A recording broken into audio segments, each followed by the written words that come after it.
А потому что мы с вами живем в эпоху, которую философы называют эпохой постмодерна.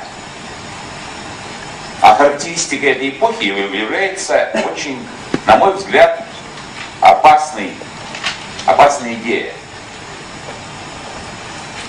Эпоха постмодерна не оперирует понятием истины. Истины нет. Истина относительная.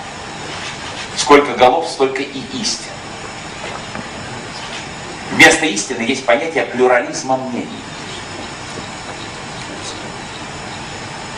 Вот еще совсем недавно, с точки зрения единства нравственной природы человека, невозможно было бы представить себе легализацию гомосексуальных браков.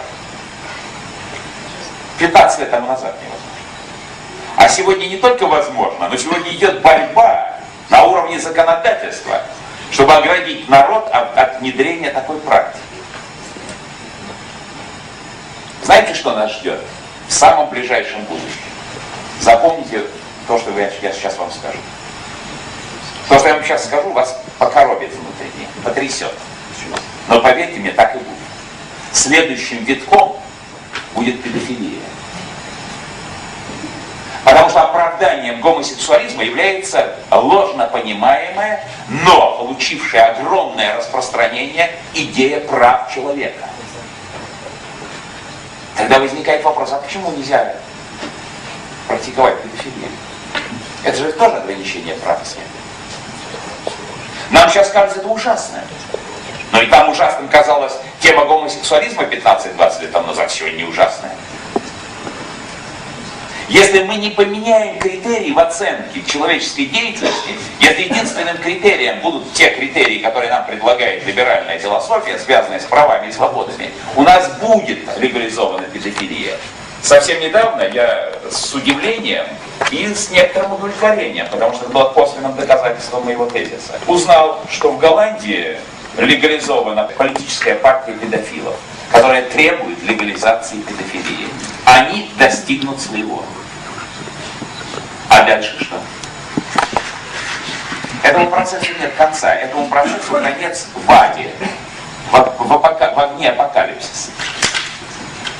Потому что если в человеческом сознании сокращается расстояние между истиной и ложью, если, как это предлагает нам идея постмодерна, не существует истины и лжи, а существует плюрализм мнений, тогда происходит самое страшное. Стирается граница между добром и злом.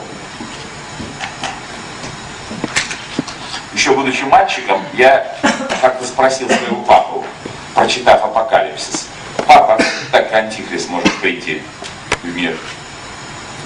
Как это так? Ведь антихрист это зло? Да, зло. Но ведь зло это что? Это убийство, это воровство, это насилие. Так как же такого лидера примет весь мир, если он будет проповедовать зло? Папа мне тогда ничего не ответил. А сегодня я могу сказать, как это произойдет. В условиях плюрализма мнений, допускающих рассмотрение истины и лжи на одном уровне, допускающим идею нравственного релятивизма, все возможно. Дальше вопрос политтехнологий, масс-медиа, создание стандартов посредством образовательного процесса. И если поставить задачу, можно воспитать человечество сегодня, исходя из этих априори ложных и опасных посылок, в любой системе ценностей.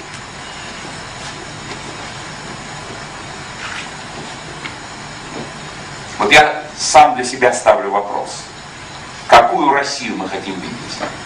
Да, мы хотим видеть Россию с хорошими дорогами, хорошими самолетами, с хорошими машинами и так далее, и так далее. Но мы хотим видеть Россию, в которой сохраняется способность людей отличать добро от зла. Или мы хотим видеть Россию, в которой все будет возможно, и все будет допустимо. И любая доктрина может брать верх. И любая доктрина может навязывать саму себя обществу. И только остается как бы в законе сама идея свободного рынка. Свободный рынок, кому чай с сахаром, кому с лимоном, выбирать. Или должны быть некие нормы бытия. Вот я думаю, что задача заключается в том, чтобы мы сохранили некие нормы нашего бытия, нашей жизни.